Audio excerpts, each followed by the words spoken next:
The story begins in the year 1865, during the final days of the American Civil War. We see a captain holding a gold coin in his hand. Around him, several crates filled with similar coins are being loaded onto a ship. The crates are marked with the large letters, CSA. A short while later, the ship suddenly comes under attack. However, the captain remains calm. He immediately steers the vessel into the water and shuts down all of its engines so that it cannot be seen in the darkness. His strategy works perfectly, and the ship manages to escape its enemies without being detected. The story then jumps to the present day.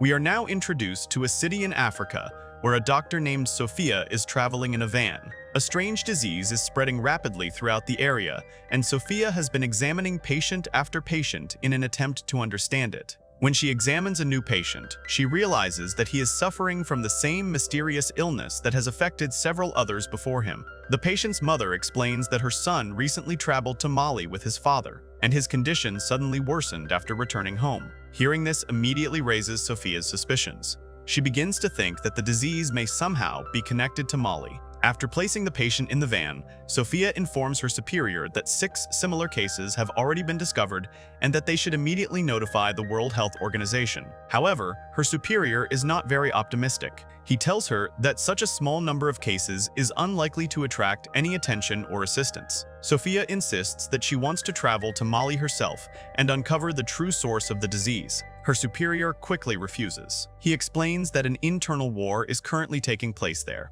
and that nobody will be allowed to enter such a dangerous region. At that same moment, a masked man is secretly watching them from a distance, as if he does not like the fact that these doctors are investigating the outbreak. Sophia then decides that she also needs a sample from the patient's father, because he traveled to Mali as well. She heads toward a lighthouse where the man used to work. Once she arrives, she discovers that he had also contracted the disease and has already died. Quietly, she collects a sample and prepares to leave.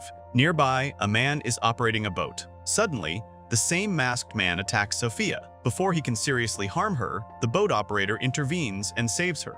During the struggle, however, the masked attacker manages to steal Sophia's bag before escaping. When Sophia regains consciousness, she finds herself aboard a ship called the Nomad. The vessel belongs to a team of treasure hunters. The man who rescued her is named Doug, and he is the captain of the ship.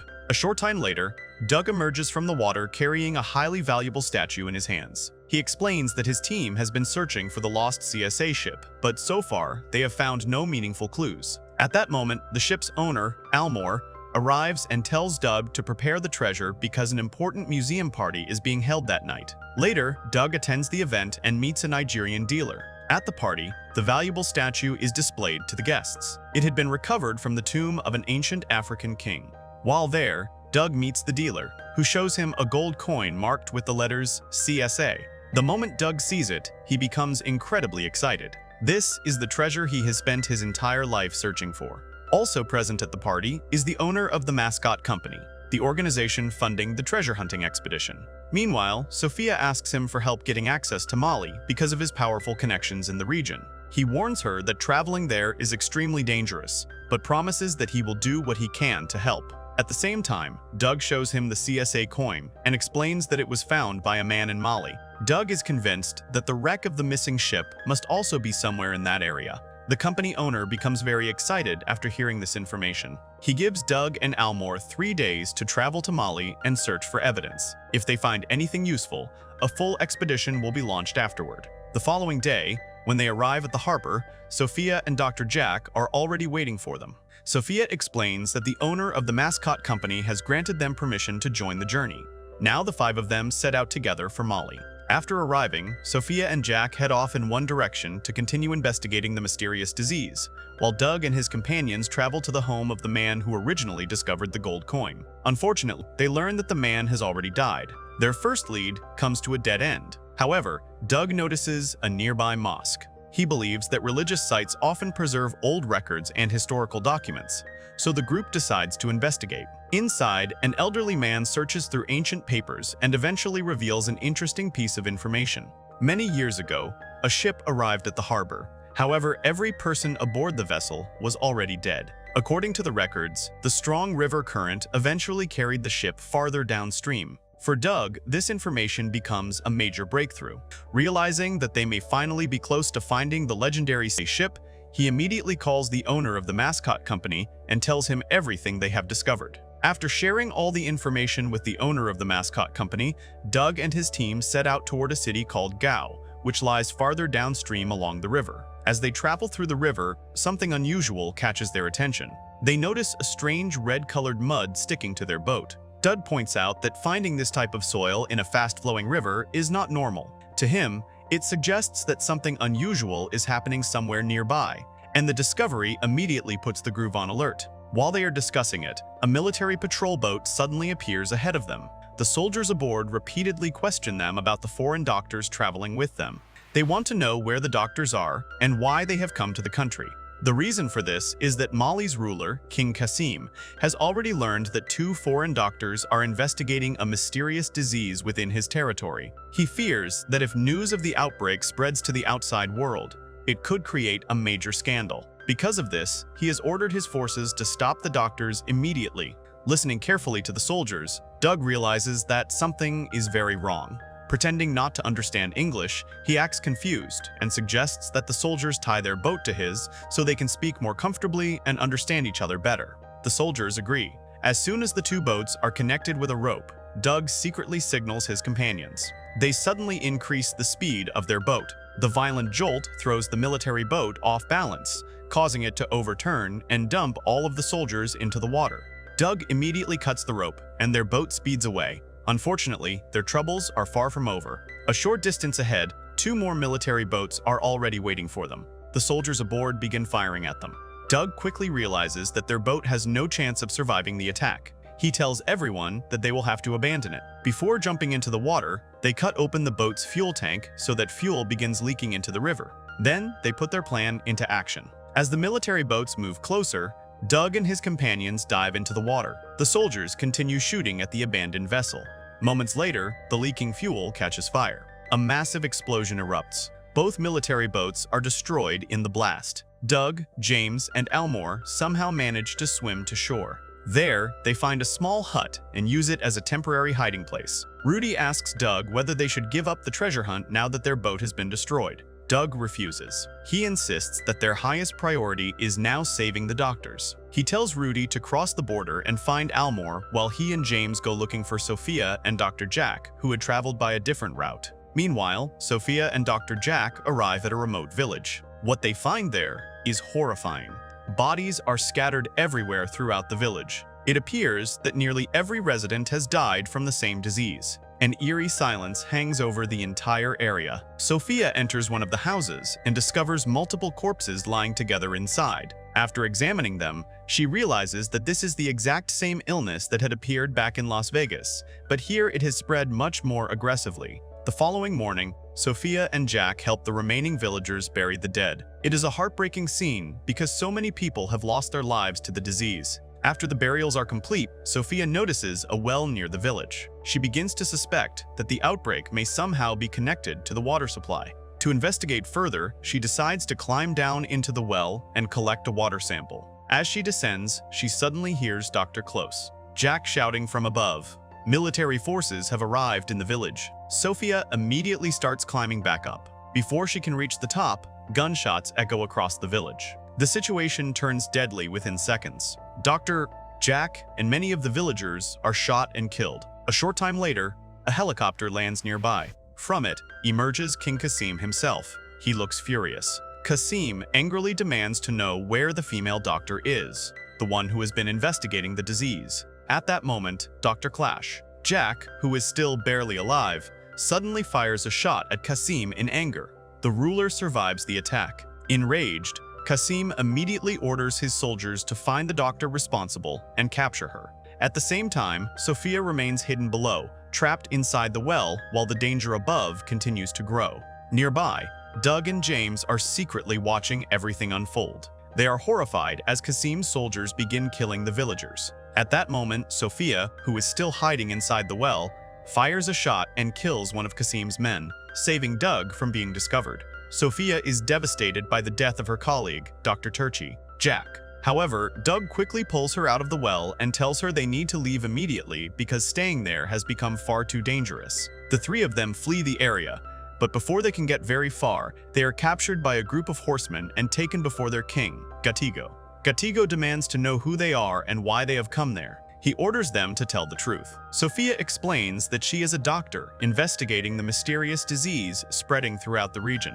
Hearing this, Gatigo takes them to a room filled with the bodies of people who died from the same illness. Sophia carefully examines the corpses and confirms that all of them were victims of the same disease. She explains that she came to find the source of the outbreak so that more people will not die. After thinking for a while, Gatigo allows them to stay in his city and continue their investigation. Soon afterward, Sophia begins testing the local water supply. Her results reveal something shocking.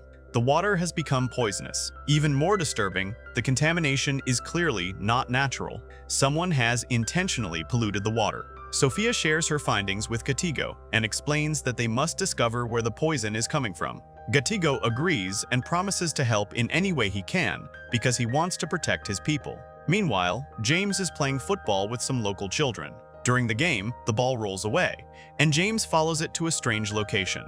There, he discovers walls covered with ancient drawings. Among the pictures is a depiction of the very ship they have been searching for. The drawings suggest that the vessel is buried somewhere beneath the surrounding desert. James immediately calls Sophia and Doug to come and see what he has found.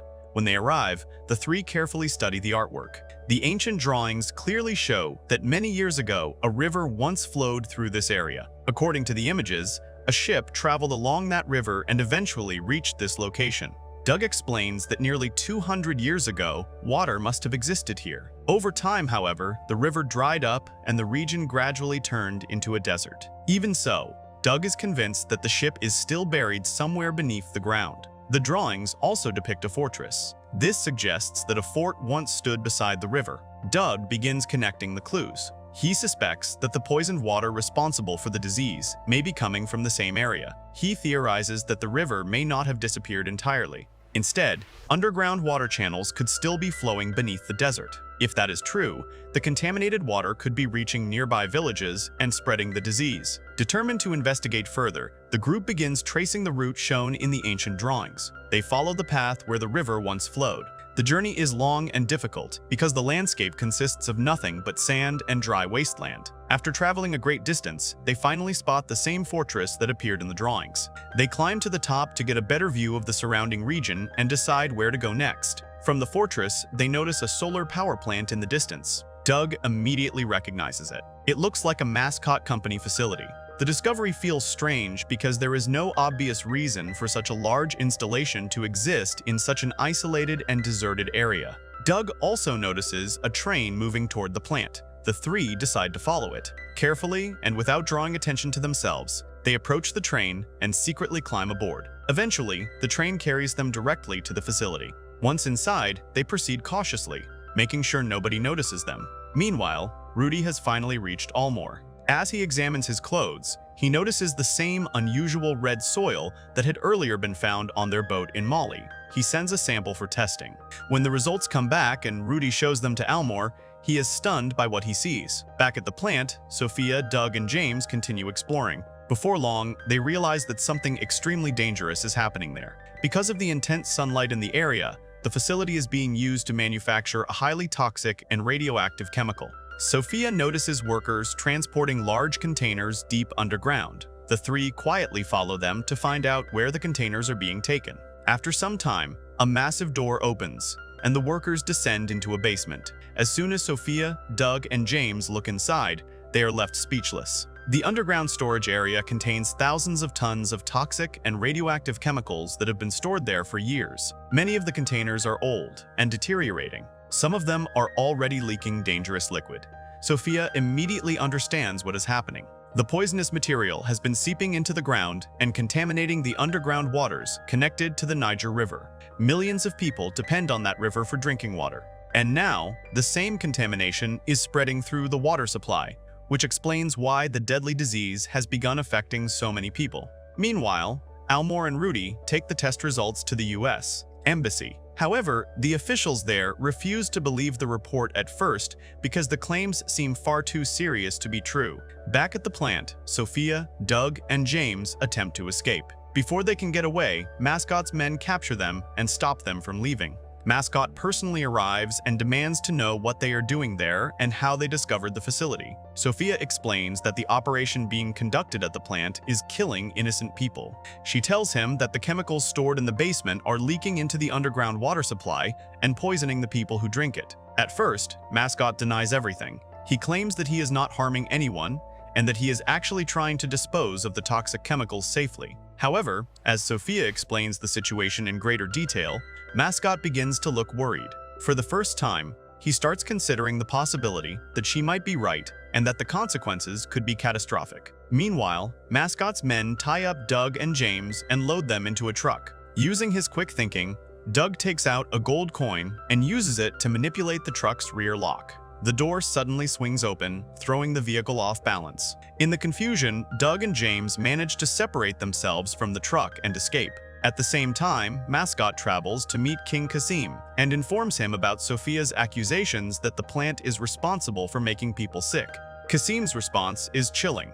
He tells Mascot that if he is worried, he can shut down the plant whenever he wants. The only thing Kasim cares about is continuing to receive his monthly payments. Whether people live or die means nothing to him. Elsewhere, Doug and James are wandering through the desert. Their hands are still chained to the truck door, forcing them to drag it along as they walk. After traveling for a long time, exhaustion begins to take over, and their hope starts fading. Then they discover the wreckage of an old airplane that had crashed there years ago. Its tires are still in good condition. Using the wreckage, they improvise a way to move across the sand and continue their journey. Eventually, they reach a village where they find a telephone. They immediately call Almore and explain everything that has happened. Afterward, Doug sells the gold coin and uses the money to purchase a jeep. He and James then drive to Gatigo's territory and ask for military assistance so they can fight Kasim. Unfortunately, Gatigo refuses. He simply does not have enough soldiers or weapons to challenge Kasim's forces. Even so, he helps them by giving them a vehicle that had originally been purchased from Kasim. Using that vehicle, Doug and James return to the plant. When they arrive, they are stopped at the gate. Armed with guns, they force their way inside. Mascot quickly learns that intruders have entered the facility and immediately heads to the upper section of the plant. As Doug and James move deeper inside, they are shocked to discover that the entire facility has been abandoned. James realizes what is happening. He believes Mascot has finally accepted that the deaths are connected to the plant and knows that the truth may already be reaching the United States. To protect himself, Mascot appears to be eliminating every piece of evidence. James rushes downstairs in search of explosives, hoping they can use them to destroy the facility once and for all. At that exact moment, a helicopter lands nearby. Mascot forces Sophia aboard and prepares to leave. Just as the helicopter is about to depart, Doug arrives. He manages to grab hold of Mascot. However, one of Mascot's men attacks from behind and prevents Doug from stopping him. During the struggle, Sophia jumps out of the helicopter. Meanwhile, James finds a bomb hidden inside a container. He removes it and places it inside his backpack. At the same time, Mascot uses a control system from the helicopter to redirect the solar plant toward the sun. As a result, all of the solar panels begin operating at maximum power. Mascot hopes this will trigger a massive explosion. Fortunately, James has already removed the bomb, preventing the disaster from happening. When Mascot realizes this, he becomes furious. Sophia and Doug overpower Mascot's remaining man, and the three quickly jump into a vehicle and drive away because they still have a long distance to cover. But their escape is far from over. King Kasim's helicopter soon appears behind them and begins chasing them across the desert. Kasim opens fire on their vehicle. Doug immediately tells James to start throwing out the explosives he found in the basement. James follows the instruction. As the explosives land on the ground, Kasim's bullets strike them one after another. Each hit triggers a powerful explosion. Within moments, huge clouds of smoke and dust fill the desert. The visibility becomes so poor that Kasim is forced to pull his helicopter back and retreat from the pursuit. However, the explosions trigger something none of them could have predicted. The powerful blasts cause the surrounding sand to shift, revealing something that had been buried beneath the desert for centuries. The lost ship finally emerges from beneath the sand. The moment they see it, Doug, Sophia, and James rush inside and use it as a hiding place. Unfortunately, Kasim notices where they have gone and immediately resumes firing at the ship. Before long, many of Qasim's soldiers arrive at the location and completely surround the vessel from every direction. As the attacks continue, several containers stored inside the ship are damaged and burst open. Gold coins begin spilling across the floor. Doug can hardly believe his eyes. After spending his entire life searching for the legendary treasure, he is finally looking at it with his own eyes. And even more surprisingly, the treasure has remained preserved all these years. While searching through the ship, they discover an old cannon. Despite its age, the cannon is still in excellent condition. Realizing it may be their only chance of survival, they quickly prepared for use. Moments later, Qasim's helicopter flies directly into their line of sight. Without hesitation, they fire the cannon. A massive explosion follows. The shot strikes the helicopter, and King Qasim is killed instantly. With their leader dead, Qasim's entire army loses the will to continue fighting. One after another, the soldiers surrender. Doug, Sophia, and James cautiously step outside and are stunned to see such a large army laying down its weapons before them. But their surprise does not last long. When they turn around, they discover that Katigo's men have surrounded the area as well. Meanwhile, back in the United States, an undercover agent who has uncovered the entire truth decides to take matters into his own hands. He secretly poisons one of Mascot's drinks with the very same toxic substance that had been contaminating the water supply and killing the people of Mali. Soon, Mascot will face the same fate that he caused countless others to suffer. In the end, we see Doug and Sophia together. Although Doug has finally found the legendary treasure he spent his life searching for, he chooses not to keep it. Instead, he leaves the treasure for Katigo and his people. After all, they were the ones who suffered the most from the deadly contamination, and the treasure was found on their land. Doug believes it rightfully belongs to them.